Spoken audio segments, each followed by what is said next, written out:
Palembang. Dikenal sebagai salah satu kota tertua di Indonesia, Palembang menjadi kota yang kaya akan sejarah dan juga kaya akan budaya. Namun, bukan cuma sejarahnya aja yang kaya.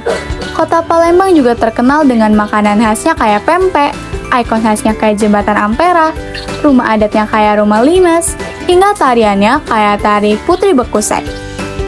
Palembang merupakan ibu kota Provinsi Sumatera Selatan dan sekaligus sebagai kota terbesar serta pusat kegiatan sosial ekonomi di wilayah Sumatera Selatan.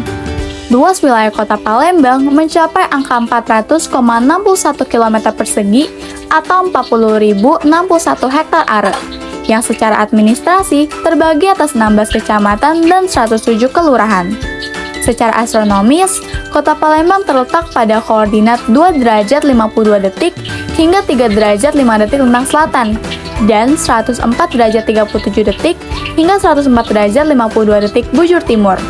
Wilayahnya secara geografis berbatasan langsung dengan Kabupaten Banyuasin, Kabupaten Ogan Ilir, dan Muara Enim. Dikenal sebagai kota terbesar serta menjadi pusat kegiatan sosial ekonomi di wilayah Sumatera Selatan, menjadikan kota Palembang memiliki jumlah penduduk lebih dari 1,5 juta jiwa. Yang sebagian besar pertumbuhan penduduknya ini tercermin dalam dinamika urbanisasi dan perkembangan ekonomi. Jadi, gimana sih proyeksi penduduk kota Palembang? Berdasarkan hasil sensus penduduk tahun 2020, jumlah penduduk kota Palembang mencapai angka 1.668.164 jiwa. Angka ini mengalami kenaikan yang signifikan, yaitu sekitar 200.157 jiwa dibandingkan dengan sensus penduduk tahun 2010.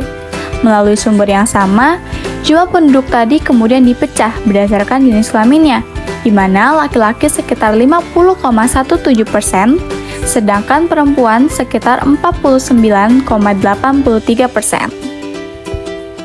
Setelah mengetahui jumlah penduduk secara umum dan jumlah penduduk baik dari jenis kelamin perempuan ataupun laki-laki, kita bisa mencari tahu seks rasionya atau perbandingan jumlah penduduk laki-laki dengan jumlah penduduk perempuan. Melalui data seks rasio, pengembangan perencanaan pembangunan yang berwawasan gender, terutama yang berkaitan dengan perimbangan pembangunan laki-laki dan perempuan, bisa dilakukan secara adil. Di sini, dapat kita lihat kalau angka seks rasionya adalah 106,69%.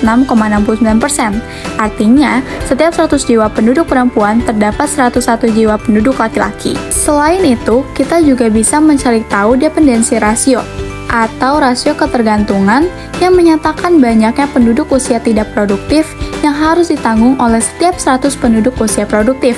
Semakin besar angkanya, maka semakin besar juga tanggungan terhadap penduduk usia tidak produktif. Di sini dapat kita lihat kalau angka dependensi rasio adalah 42,83.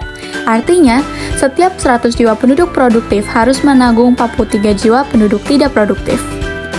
Satu lagi, kita juga bisa mencari tahu kelahiran kasar atau yang biasa dikenal dengan crude birth rate. Hal ini menunjukkan berapa banyaknya kelahiran tiap 1.000 orang dalam waktu 1 tahun. Di sini, dapat kita lihat kalau angka CBR adalah 16,50. Artinya, setiap 1.000 wanita terdapat 17 bayi yang lahir. Laju pertumbuhan penduduk. Umumnya, laju pertumbuhan penduduk dikenal dengan perubahan jumlah penduduk di suatu wilayah tertentu pada waktu tertentu.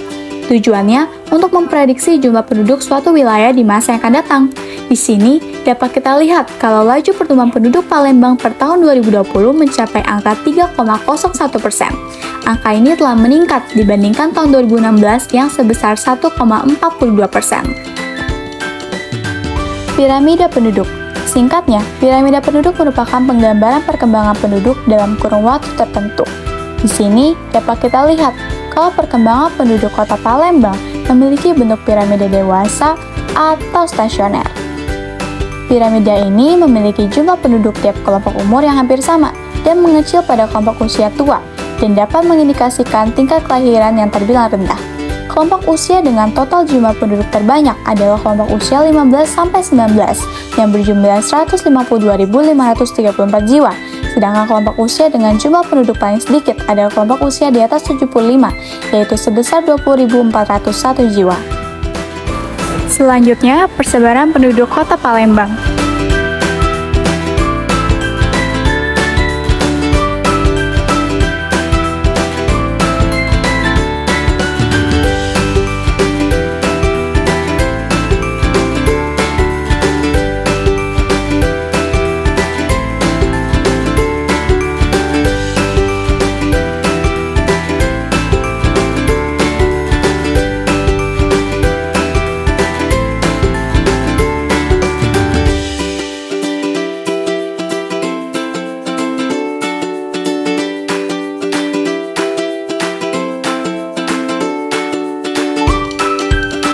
dapat dilihat kalau kecamatan dengan distribusi tertinggi adalah Kecamatan Seberang Ulu 1. Pada tahun 2020, Kecamatan Seberang Ulu 1 menunjukkan angka 11.141 jiwa dari total distribusi penduduk Kota Palembang. Sebaliknya, distribusi penduduk terendah pada tahun 2020 adalah Kecamatan Gandus sebesar 1.042 jiwa dari total distribusi di tahun 2020. Komposisi penduduk. Singkatnya, komposisi penduduk suatu wilayah merupakan pembagian atau perbandingan jumlah penduduk dalam suatu wilayah berdasar karakteristik tertentu. Melalui komposisi penduduk, dapat lebih mudah untuk memahami struktur demografis dan memprediksi dampak ke depannya. Berdasarkan sensus penduduk tahun 2020, dapat dilihat kalau dari 1.668.164.000 jiwa Kota Palembang, 26%-nya tergolong usia belum produktif. Artinya, ini merujuk pada anak-anak dan remaja yang belum memasuki usia produktif. Kemudian, 70%-nya tergolong usia produktif. Artinya, ini merujuk ke kelompok usia yang dianggap dapat berkontribusi secara ekonomi. Biasanya, usia 15-64 tahun. Terakhir, 4%-nya tergolong usia tidak produktif.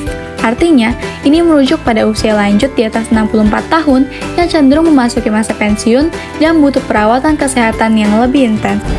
Sebagai ibu kota Sumatera Selatan, bukan hal yang mengherankan jika banyak penduduk Sumatera Selatan yang masih terkonsentrasi di Kota Palembang dengan jumlah 1,6 juta jiwa. Meski begitu, menjadi suatu kebanggaan tersendiri karena Kota Palembang tetap mengalami bonus demografi di mana setiap 100 jiwa penduduk produktif harus menanggung 43 jiwa penduduk tidak produktif. Namun, di satu sisi, kondisi penduduk Kota Palembang juga menjadi suatu yang mengkhawatirkan karena persebaran penduduknya masih belum merata. Itu sebabnya penting untuk melakukan berbagai upaya seperti pengembangan infrastruktur, pendidikan dan keterampilan, hingga dukungan pemerintah seperti program pemberdayaan masyarakat.